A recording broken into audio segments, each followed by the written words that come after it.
Welcome to LFC Transfer HQ, your ultimate source for all things Liverpool FC transfers. Like and subscribe for more football updates. Our first news is Liverpool could still sign 2 players and let 4 more depart before transfer window closes. Liverpool has been busy in the transfer market this summer, but there could still be more business to be done before the window slams shut on September 1. With head coach Arne Slot and sporting director Richard Hughes at the helm, Liverpool has been industriously working throughout the transfer window to ready the squad for a Premier League title defence. Nearly $405 million has been pledged on new signings, with Reds owners Fenway Sports Group long known for their shrewd dealings in the market. So, what else can Liverpool supporters anticipate in the upcoming 9 days? Jeremy Frimpong and Florian Wirtz were secured from Bayer Leverkusen, while Milos Kerkez was transferred from Bournemouth and Hugo Ekitike was snatched from Eintracht Frankfurt. The goalkeeping department underwent a revamp, with Georgi Mamardashvili joining at the start of July following a move from Valencia agreed last August. Armin Pexi was signed from Puskás Academia and Freddie Woodman joined on a free. Giovanni Leone has been brought in from Parma, while teenage striker Will Wright joined from Salford. Even more players have departed Anfield, the most recent being Ben Doak switched to Bournemouth. Trent Alexander-Arnold made a move to Real Madrid with just a month left on his contract, while Caoimhin Kelleher has been snapped up by Brentford and Nat Phillips has joined Championship side West Bromwich Albion. Jarell Quansah has been transferred to Bayer Leverkusen, Luis Diaz has departed to Bayern Munich, Tyler Morton has joined Lyon and Darwin Núñez moved to Saudi Arabia. Several loan deals have also been agreed, with Vitoslav Jaro set to spend the season at Ajax, fellow goalkeeper Harvey Davies heading to League Two side Crawley Town, left-back Owen Beck joining Championship side Derby County, Isaac Mabaya signing for Wigan Athletic and Luca Stevenson returning to Dundee United. Lewis Kumas is also on the verge of a temporary move to Championship side Birmingham City. In terms of potential future deals, Liverpool remains interested in Alexander Isak, despite having had a $150 million offer flatly rejected by Newcastle United. However, recent developments at Tyneside, with Isak still training away from the first team and the club's hierarchy publicly opening the door to a possible sale, have increased speculation that a deal could be struck before the deadline. The Reds have already initiated talks with Crystal Palace over a move for Marc Guehi, but will refuse to pay over the odds for a player who will be available for free next summer when his contract expires. Stay tuned for more updates on LFC Transfer HQ, transfer moves, player signings, and latest news. Don't miss subscribe for more LFC Transfer HQ news. Our second news is Liverpool face Marc Guehi transfer blow as Premier League rivals join race to sign Palace star. Exclusive: Liverpool might not be in pole position for Marc Guehi, with Pep Guardiola's Man City now interested, if they can shift 2 defenders before the end of the transfer window. Man City will consider joining the battle for Marc Guehi, if centre-backs Manuel Akanji and Nathan Ake are sold this week.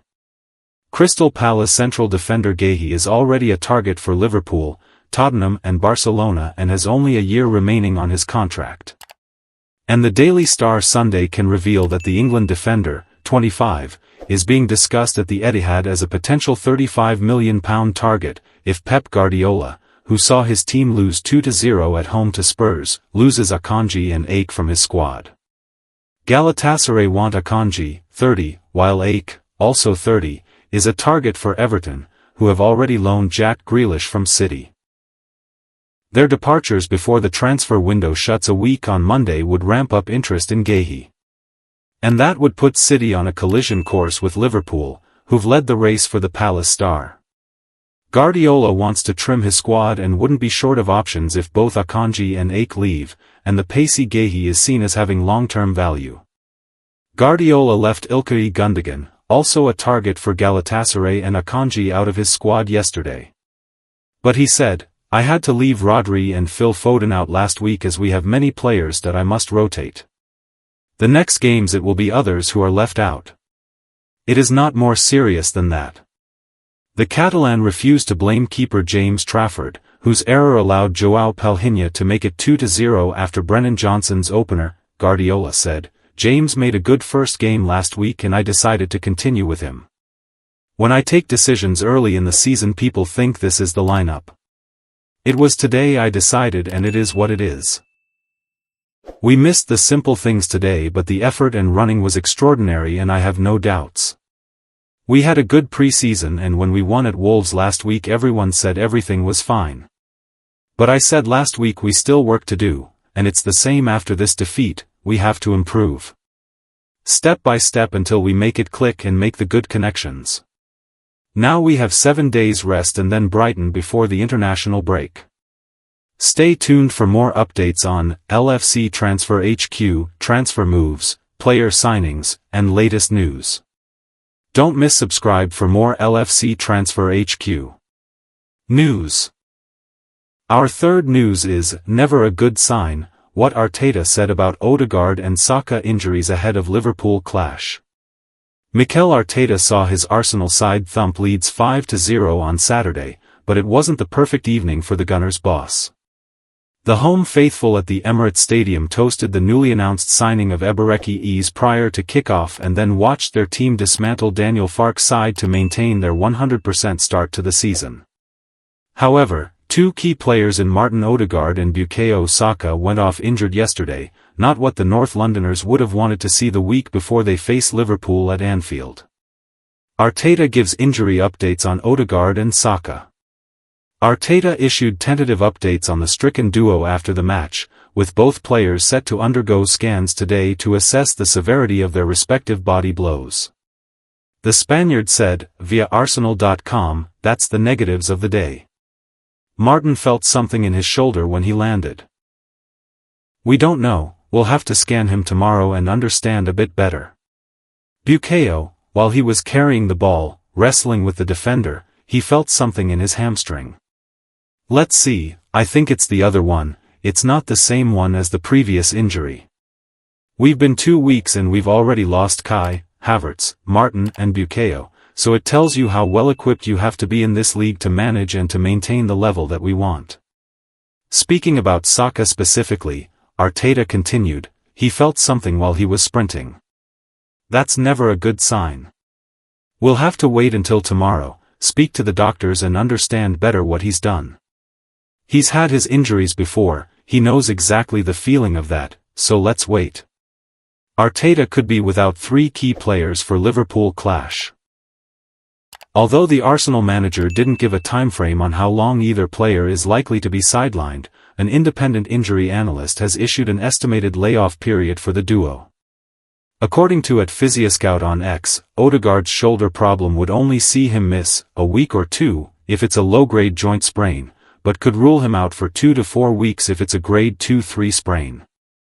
Saka's hamstring injury is more severe, with 2 to 4 weeks given as the best-case scenario and 8 to 12 weeks listed as the estimated timeframe for a grade 3 issue, if that's how it's diagnosed. What it means for Arteta is that the England international will definitely miss the game against Liverpool, with Havertz also sidelined due to a knee problem, and Odegaard is doubtful too. The Reds have injury issues of their own with which to contend, with Jeremy Frimpong a confirmed absentee for the next 2 matches and Connor Bradley only back in training in recent days, which could see Dominic Szoboszlai deployed at right back if Joe Gomez isn't deemed fit enough to start.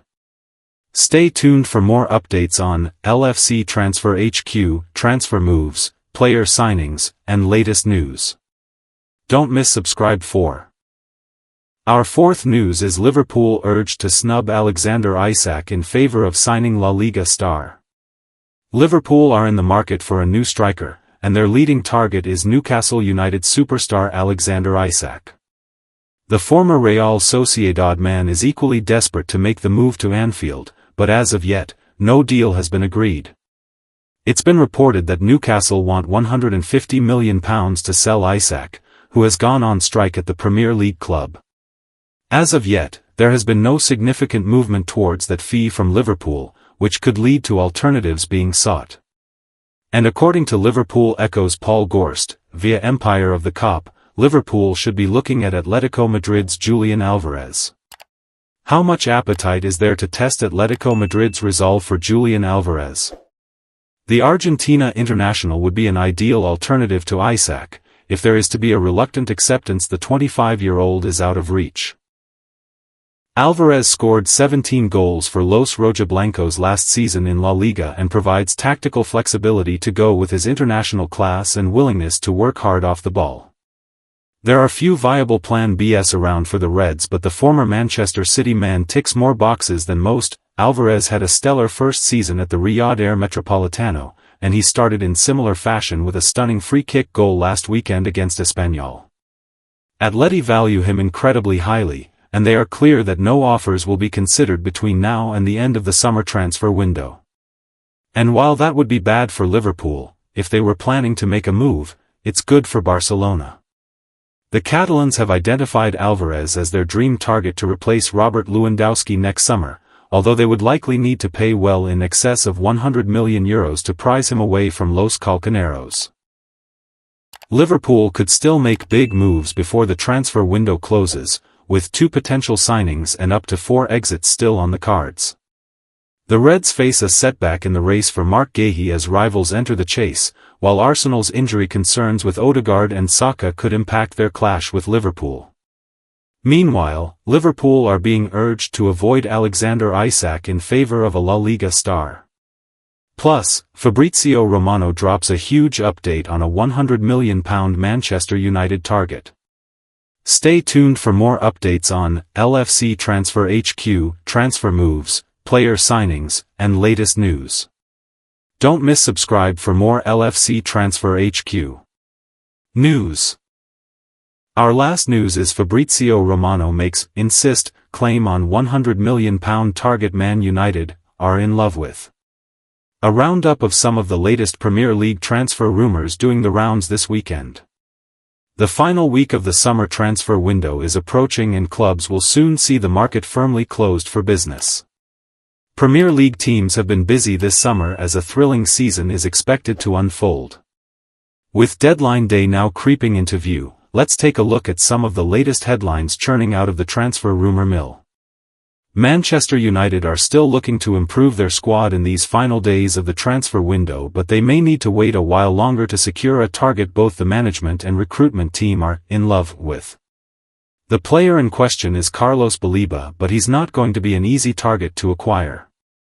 Brighton are determined not to lose the midfielder and reportedly value him beyond the £100 million mark. United are unwilling to pay such a price for the 21-year-old, but Fabrizio Romano has provided an interesting update on the situation. Speaking on his YouTube channel, the transfer expert said, "I can guarantee that nothing has changed with Brighton. Brighton maintain a very high wall around Baleba, they want to keep the player for this summer. But I keep insisting that Manchester United for 2026, so not this transfer window but for the future, will maintain the name of Carlos Baleba very high on their shortlist. Amorim is in love, the management is in love, the recruitment team is in love. They believe Baleba is the perfect player." The 3 a.m. verdict, with Baleba under contract until 2028, it's hard to see Brighton budging on their hefty asking price. However, as United have targeted mostly attackers this summer, they would do well to invest significantly in other areas. If Amorim and co feel so strongly about Baleba, it makes sense for them to explore the possibility of signing him next summer. United were willing to listen to offers for every single senior player before the window opened, but they are yet to see any cash sales materialize. If they trim the fat and raise some money, they could be in a position to table a serious bid for Baleba. Liverpool have been presented with a significant boost in their pursuit of Marc Guehi, and the decision could now be all down to them. As the Reds continue their pursuit of the centre-back, Crystal Palace are now extremely aware of the risk of losing him for free next year. Guehi is reportedly unwilling to sign a new deal at Selhurst Park, and now, according to TBR Football, club chairman Steve Parish is attempting to push him in Liverpool's direction. The report claims that Parish is currently engaging in talks with the Reds and is holding out for the club to make a bid to sign Guehi. It will all boil down to how much he will cost, as Liverpool are reluctant to pay above £30 million, while Palace want £40 million for a sale of their star. Thanks for watching. That's all for today's transfer update. But the transfer window never sleeps, and neither do we. Make sure to like, comment, and subscribe for the latest Liverpool FC transfer news, rumors, and confirmed deals. Don't forget to turn on notifications so you never miss an update, because at LFC Transfer HQ, you'll never walk alone.